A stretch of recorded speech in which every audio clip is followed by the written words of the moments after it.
Un oyente escribe al programa Pregunta al Pastor John diciendo: Pastor John, gracias por su precisión centrada en Cristo y por el tremendo volumen de enseñanza de su ministerio. Tengo curiosidad por saber cómo hace para producir tanto contenido. ¿A qué hora se levanta o encuentra tiempo para leer, escribir o comerse sus cereales? Usted menciona su aversión a la televisión en el libro No desperdicies tu vida, pero ¿qué consejos tiene para crear un horario diario de manera que maximicemos la vida para Cristo? El pastor John Piper responde: Tengo 10 cosas que decir. Antes de nada, cuidado con el querer ser como yo. No conoces los pecados de mi vida. No sabes cuántas cosas he descuidado ni cuál ha sido el costo de eso.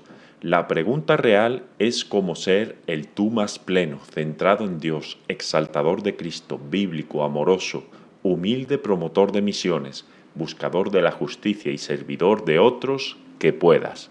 No te midas por otros, mídete por tu potencial en Cristo. En segundo lugar, céntrate en grandes metas. Dedica el 10% de tu vida a evitar los obstáculos a la productividad y el 90% a aferrarte a grandes metas y a perseguirlas con todas tus fuerzas. Poca gente se convierte en productiva evitando los obstáculos a la productividad. No es un buen enfoque, no es de ahí de donde viene la energía, no es de ahí de donde viene la visión. La gente escribe libros sobre este tema y hace un montón de dinero, pero no es de ahí de donde nadie consigue hacer algo que merezca la pena. Conseguir hacer cosas que cuenten viene de las posibilidades grandes, gloriosas y maravillosas que te cautivan y te llevan a buscarlas con todas tus fuerzas. Luego, todo lo demás de quitar los obstáculos del camino es un 10% de trabajo de limpieza que tienes que hacer. Tercero, la vida sucede en etapas que son muy diferentes unas de otras. Si estás casado y tienes hijos pequeños, esa es una etapa que necesita una gran cantidad de atención sobre los hijos. Si Dios quiere, habrá otra etapa con diferentes posibilidades, diferente potencial y diferentes prioridades. Al Señor le agradará que te centres en la etapa que estás viviendo con todas tus fuerzas, de acuerdo a las exigencias de esa etapa. Cuarto, trabaja según el objetivo de tu vida. Dedica tiempo a pensar y a la oración para saber cuál es el gran objetivo que consume tu vida. La expresión del mío se encuentra en Filipenses 1, 20 y 21. Es mi anhelo y esperanza, y aquí está hablando John Piper, no solamente Pablo, es mi anhelo y esperanza de que en nada seré avergonzado. Antes bien, con toda confianza, como siempre, ahora también será magnificado Cristo en mi cuerpo, o por vida o por muerte, porque para mí el vivir es Cristo y el morir es ganancia. Así que es que Cristo sea magnificado en la vida y en la muerte, esparcir una pasión por ese Cristo en las vidas de otros. Ese es el objetivo mayor que incluye todo. Encuentra tu objetivo y hazlo trabajar en todo lo que hagas. Quinto, ten un sentido arraigado en el Evangelio de rendir cuentas ante el Dios viviente. Es decir, entiende el Evangelio y la dinámica espiritual de cómo funciona. No trabajas para entrar en una buena relación con Dios. La dinámica del Evangelio no funciona así. Trabajas de la mañana a la noche con todas tus fuerzas porque estás en una buena relación con Dios. Filipenses 2, 12, 13. Ocupaos en vuestra salvación con temor y temblor, porque, y este es el soporte, la base y el fundamento, Dios es el que en vosotros produce así el querer como el hacer. Esa es la dinámica del Evangelio.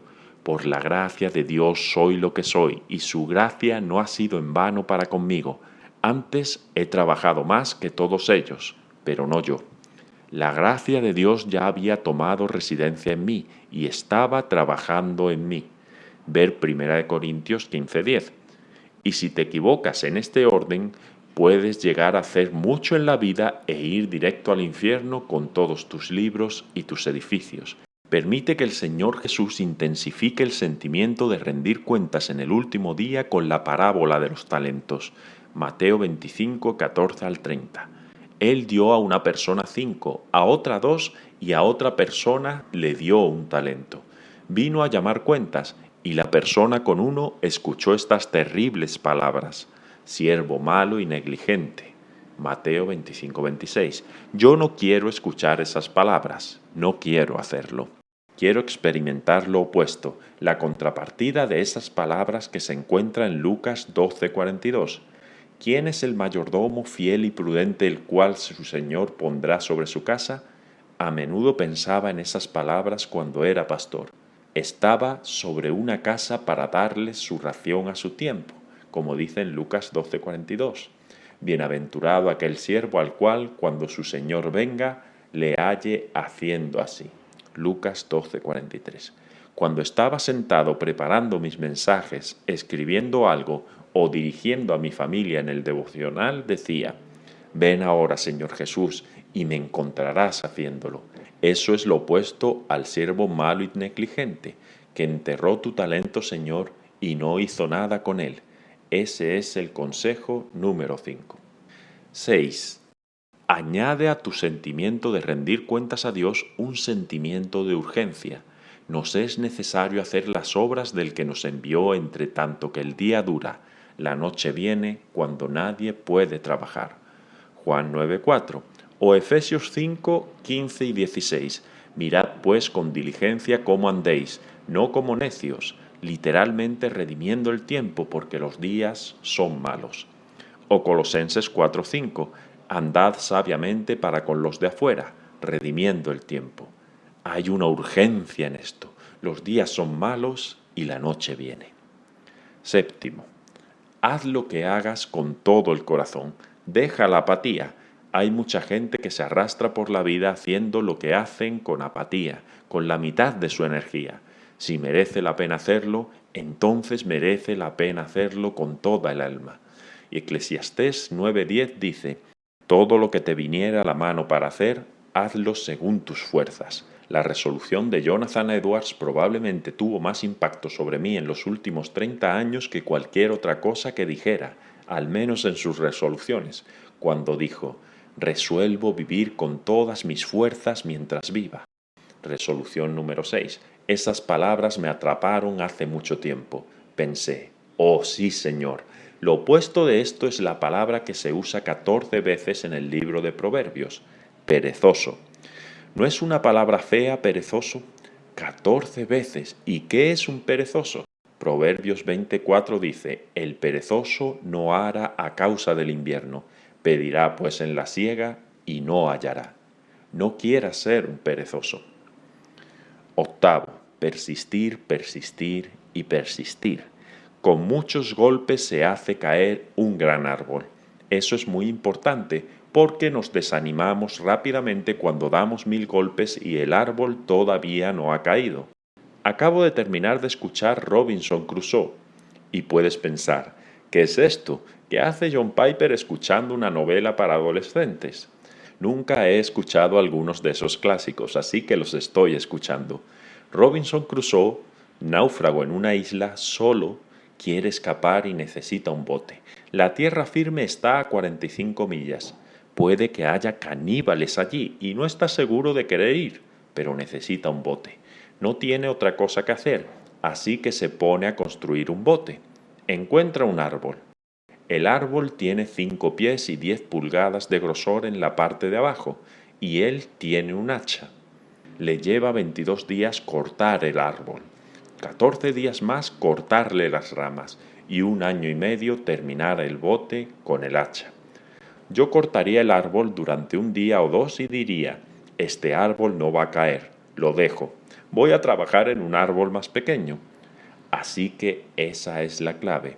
Muchos golpes hacen caer un árbol grande. ¿Quieres hacer algo grande? No abandones. Sigue golpeando. 9. Ten disposición a hacer con alegría muchas cosas que en principio no quieras hacer, cosas que no te gusten de manera natural. No hay ningún puesto que merezca la pena en la vida en el que solo hagas lo que te sale de forma natural o que no requiera que hagas cosas que, en principio, no tienes ganas de hacer. Así que sé alegre haciendo esas partes de tu vida que, en principio, preferirías no hacer. Y 10. Encuentra tu llamado. Finalmente, encuentra tu nicho, es decir, encuentra la cosa que amas hacer con todas tus debilidades y todas tus fortalezas. Dedica la mayoría de tus energías y tu amor ahí, para Cristo y para su reino. Traducido del programa Ask Pastor John de John Piper. Que el Señor les bendiga.